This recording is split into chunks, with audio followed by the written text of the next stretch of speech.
Congressman John Curtis was recently appointed to the Energy and Commerce Committee. He's a member of the Subcommittee on Environment and Climate Change. Congressman Curtis, I just want to start out, I've done a little bit of research on you. I look forward to meeting you in person one of these days. You had a 93% approval, favorability rating when you were mayor in Provo. Are your colleagues super jealous and envious of you? No one's that popular in Congress. Let me just say this, Steve. Being mayor was a good gig. When you wake up in the morning as mayor, everybody wants you to succeed. They're on your side. They're cheering for you. In Congress, you wake up in the morning and a minimum of half the people are coming at you, right, and want you to fail. It's a different league altogether. Well, look, I want to tell us you're in the GOP. You have been a champion of the tech community and hoping that the tech community thrives in Utah. Silicon Slopes has given you all sorts of awards and distinction. You also are an environmentalist. I don't know if I'm going to get you in trouble there, but is it hard to be a protech guy who's an environmentalist right now? So I used to tell people, this is a secret. Don't let anybody know I'm an environmentalist, right? But the reality of it is we all are. And this is what I regret about the debate. You can't find a Utahn who doesn't really care about clean air and clean water, right? And unfortunately, this has come down to the way we talk about things that kind of paints us as caring or not caring. And one of my missions and my goal is to find those people who do have this deep-seated inside of them to take care of the planet, help them be a little bit more comfortable talking about it. One of the things that you tweeted recently, and it came up earlier today, you tweeted, "It's not enough to reduce our carbon emissions. We need carbon sequestration." Love this challenge from Elon Musk, and you're there. So let me ask you, what kind? This is one area, but as you come onto this committee and you begin thinking about other approaches, we've been talking tech. How can technological advancement, how can IT, the feedback, all of that means help us get into a better environmental spot?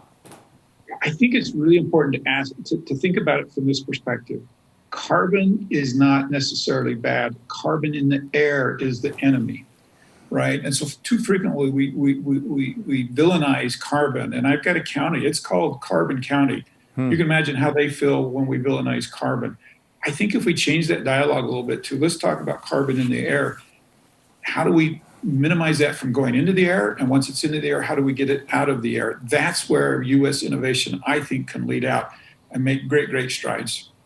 What do you see right now as the low-hanging fruit? We've got the new administration, of course, coming in. You're a new member of this committee.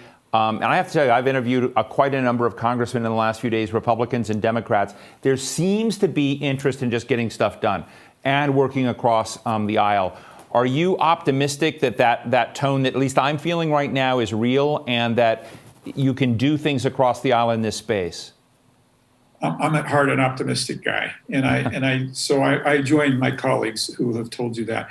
You talk about low-hanging fruit. I think the U.S. technology that leads out on green, clean technology, this should be something we can all agree on. And getting this exported overseas, getting this technology overseas, that's the win. I mean, just from an economic standpoint, we talk about jobs, and there's been a lot of discussion about jobs, with the Keystone Project being canceled.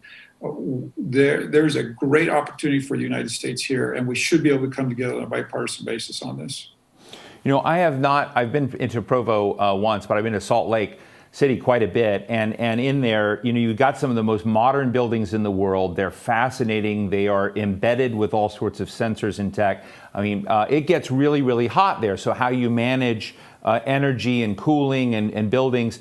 And I know we may not have been, told you we were going to talk about this, but I'm interested in the conservation side of the picture because people may not think that, when you have data, you have sensors for everything. It enables you to create a kind of nimbleness, if you will, in how you house people and house offices and deal with these issues. Is that something that you think can become more of a priority for your committee?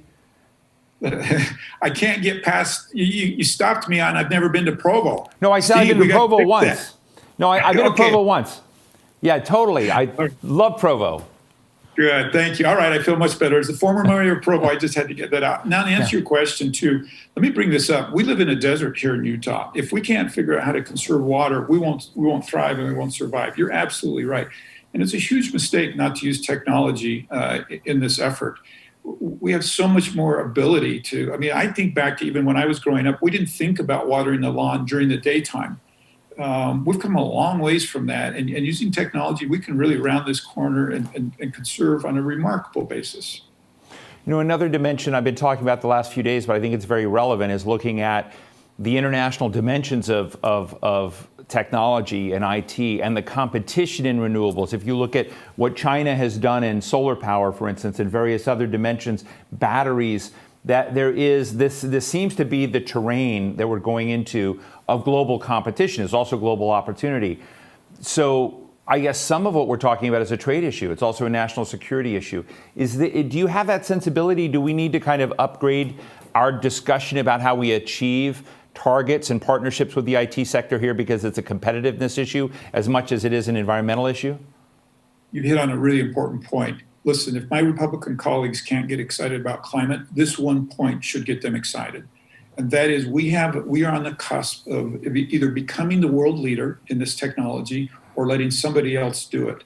And we cannot pass this opportunity up. We must jump on this opportunity. I have no doubt, just like every other revolution, like the Industrial Revolution that we've had, the United States can lead on this. And this is where we don't want to miss the boat and where we've got to get Republicans and Democrats to come together to make sure that we don't miss this opportunity.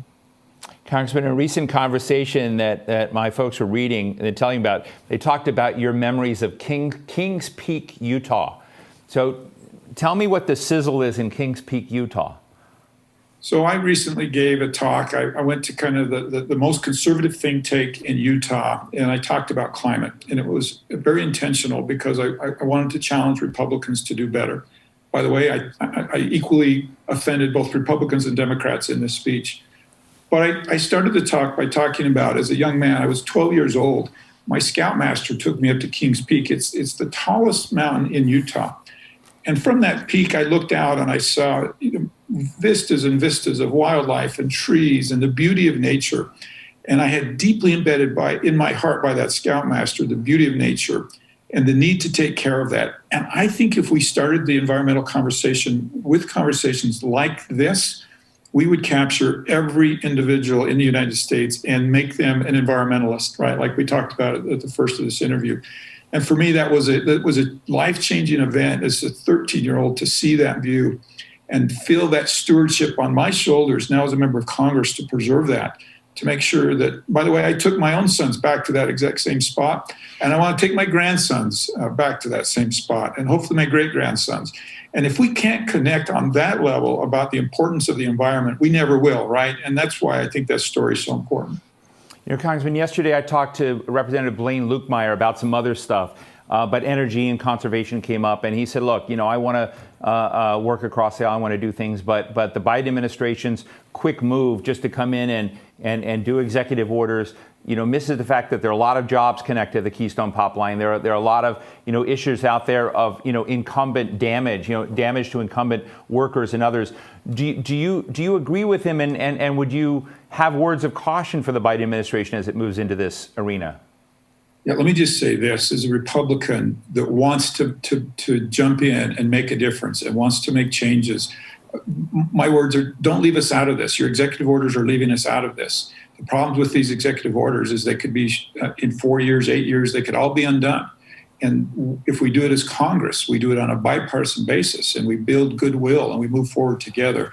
And so as a Republican, I'm really hoping that we can change the dialogue from these mandates that are not bipartisan to bipartisan work. And I'm ready as a Republican to step up and take my part of this and find answers and work across the aisle. And hopefully we can turn to that phase instead of these executive orders. Well, Congressman, you know, I'm from D.C., so I sort of embrace name dropping, and I look forward to getting to Provo and dropping your name a lot more. So, Congressman John Curtis, thank you so much for joining us. Go ahead. If you do that, you'll find the best ice cream on the planet, and if you drop my name in there, they'll make it extra big. Excellent. Well, I look forward to taking advantage of that. Thank you so much for joining us today, and good luck in your new committee assignment looking at energy and climate change. Thank you so much. Thank you, sir. All right. Bye-bye.